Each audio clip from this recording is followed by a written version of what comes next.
APS, 반도체 랠리의 중심인가? 내부자 매수와 구조 전환으로 다시 보는 이유. 오늘은 코스닥 종목 APS를 냉정하게 점검해 보겠습니다. 최근 APS는 반도체 업종 강세 흐름에서 급등했고, 동시에 최대 주주와 임원의 매수 공시, 그리고 투자주의 지정까지 겹치면서 시장의 관심이 확 쏠렸습니다. 이럴 때일수록 감정이 아니라 차트와 숫자, 그리고 회사가 실제로 바꾸려는 수익 구조를 기준으로 보겠습니다. 본 영상은 투자 판단의 참고 자료이며 매수매도 책임은 본인에게 있습니다. 저는 단정 대신 근거와 체크리스트로 접근하겠습니다. 오늘 이 종목이 왜 뜨거웠나? APS가 최근 강했던 1차 배경은 업종입니다. 반도체 수출 지표가 개선되면서 반도체 대형주와 중소형이 동반 강세를 보였고, 그 과정에서 APS 같은 장비 부품 밸류체인 종목으로 매수세가 번졌습니다.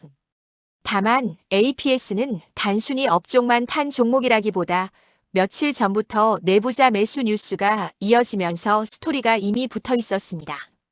정기로 회장이 장내에서 자사주 2만 주를 추가 매수했고, 2018년 이후 장내 매수 누적과 자사주 소각 효과까지 반영하면 최대 주주 지분율이 35%를 넘겼다고 회사는 설명합니다. 여기에 이태훈 상무도 2만 414주를 장내 매수했고, 공시 기준 매수 단가가 3,848원으로 제시됐습니다. 정리하면 업종 모멘텀이 붙기 전부터 내부자 매수로 바닥 신호가 깔려 있었고, 업종 강세가 방아쇠 역할을 하며 주가가 강하게 반응한 그림입니다. 투자주의 지정. 이건 악재인가? APS는 한국거래소 기준으로 1일간 투자주의 지정 예고가 나왔습니다. 최근 3일 주가 변동률이 15% 이상이고 특정 계좌의 매수 관여율 요건 등을 충족할 때 지정되는 형태입니다. 여기서 중요한 해석이 있습니다. 투자주의 지정은 회사 펀더멘털이 나빠졌다의 의미가 아니라 단기 수급이 과열될 수 있으니 변동성에 유의하라는 안전장치 성격이 강합니다. 따라서 이 이슈는 호재도 악재도 아니고 단기 매매 관점에서는 흔들림이 커질 수 있다는 체크포인트입니다. 재무 가장 불편한 진실부터 보자. APS를 볼 때 제일 위험한 실수는 급등했으니 좋아졌다라고 착각하는 겁니다. 실적은 아직 편하지 않습니다. 연결 기준으로 2024년 실적이 기사 기준. 매출 약 93만 9,940억 원, 영업손실 약 22만 4,226억 원, 당기순손실은 기사마다 수치가 다르게 보도되지만 적자 지속으로 정리됩니다.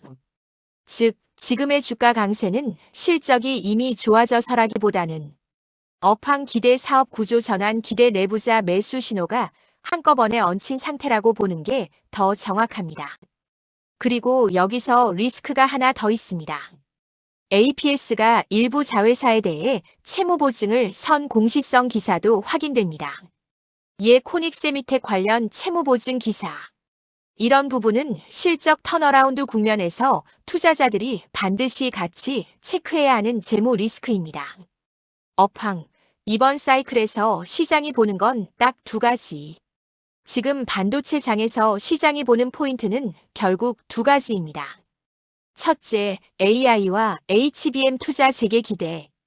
둘째, 장비와 소재 쪽으로 CAPEX가 다시 붙느냐. APS는 시장에서 장비 국산화 기대 같은 키워드로 엮이며 움직였고, 그래서 업종이 한번 달릴 때 탄력이 커질 수 있는 자리입니다.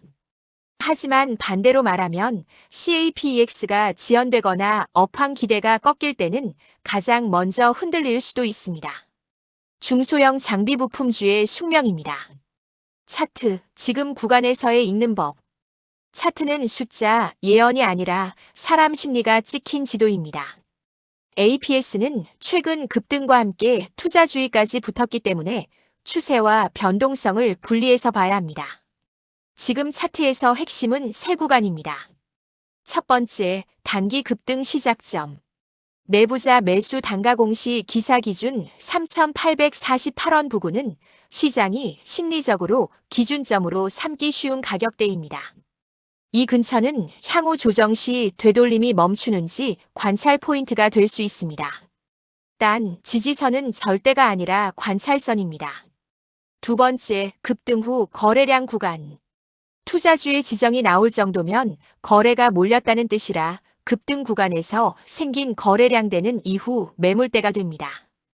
급등 후에는 보통 올랐다가 꺾인 반등 시도 다시 흔들림.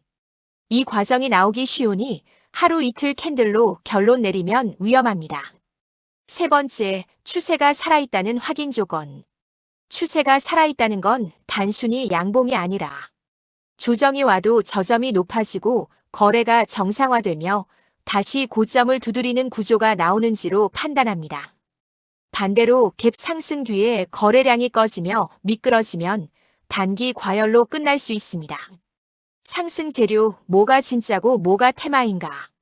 APS의 상승 재료를 재료의 급으로 나누면 판단이 쉬워집니다. 단기 재료, 반도체 수출 지표 개선, 업종 모멘텀, 수급 쏠림.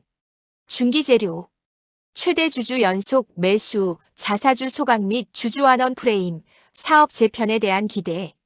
정기로 회장의 2018년 이후 누적 장내 매수 및 지분율 35% 상회는 시장이 책임 경영으로 해석할 수 있는 강한 재료입니다. 하지만 진짜 재료는 마지막에 확인됩니다. 결국 EPS, 현금 흐름, 영업이익이 좋아져야 합니다. 그 전까지는 기대가 주가를 끌고 가는 구간이라 변동성이 큽니다. 리스크, 여기서부터가 진짜 중요. APS는 매력도 있지만 리스크도 분명합니다. 첫째, 실적 적자 지속. 매출이 늘어도 손실이 줄지 않으면 기대가 한번 꺾일 때 주가가 빨리 식을 수 있습니다. 둘째, 수급 과열 리스크. 투자주의 지정 자체가 변동성 확대 신호입니다. 단타 세력이 몰리는 구간에서는 상승보다 하락이 더 빠른 날이 꼭 나옵니다. 셋째, 업황 의존. 반도체 업종이 쉬었다 가면 중소형이 먼저 흔들릴 수 있습니다. 넷째, 계열자 회사 관련 재무 이벤트. 채무 보증 같은 이슈는 투자자가 공시기사로 계속 체크해야 하는 변수입니다. 앞으로 추가 상승 여력, 무엇을 확인해야 하나? 더 갈 수 있냐는 질문에 저는 가격 예언 대신 조건을 말하겠습니다. 추가 상승 여력이 커지는 조건. 업종 강세가 단발이 아니라 반도체 장비 소재까지 순환매가 반복되는 흐름. 조정이 와도 거래량이 줄고 저점이 높아지는 추세형 조정. 추가 내부자 매수나 소각, 혹은 주주환원 실행의 구체화. 반대로 상승 여력이 꺾이는 조건. 급등 후 거래량이 꺼진 채 밀리는데 반등 때 거래도 안 붙는 경우. 투자 경보 단계가 더 올라가며 단기 매매 심리가 급격히 위축되는 경우. 업종 모멘텀이 식는데 실적 개선 근거가 부족한 경우. 대응 전략, 보유자와 신규 진입자를 나눠서. 여기부터가 실전입니다. 저는 이렇게 나눠봅니다. 보유자 대응. 지금은 수익을 키우는 구간이라기보다 변동성을 관리하는 구간입니다. 급등한 종목은 내 계좌에서 비중이 가장 큰 리스크가 됩니다. 그래서 저는 보유자라면 비중을 먼저 점검하고 급등 후 흔들림이 나올 때 내 심리가 무너지지 않는 범위로 정리하는 게 우선이라고 봅니다. 투자주의 종목은 한번 흔들릴 때 캔들이 거칠게 나올 수 있다는 점을 전제로 접근해야 합니다. 신규 진입자 대응. 급등 다음 날 혹은 급등 직후는 확률이 불리한 날이 많습니다. 신규라면 지금 당장보단 조정이 나오고 거래가 식은 뒤 다시 수급이 붙는지 확인하는 쪽이 더 안전합니다.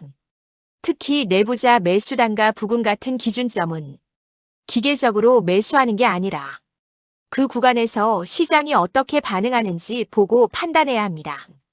APS는 지금 실적만 보면 불편하지만 행동을 보면 내부자들이 지분을 늘리고 업종 모멘텀이 맞물리며 시장의 시선이 다시 붙은 종목입니다. 다만 이런 종목은 좋다 나쁘다가 아니라 타이밍과 비중이 승부를 가릅니다. 오늘 영상의 결론은 한 줄입니다. 추세는 인정하되 변동성은 과소평가하지 말자.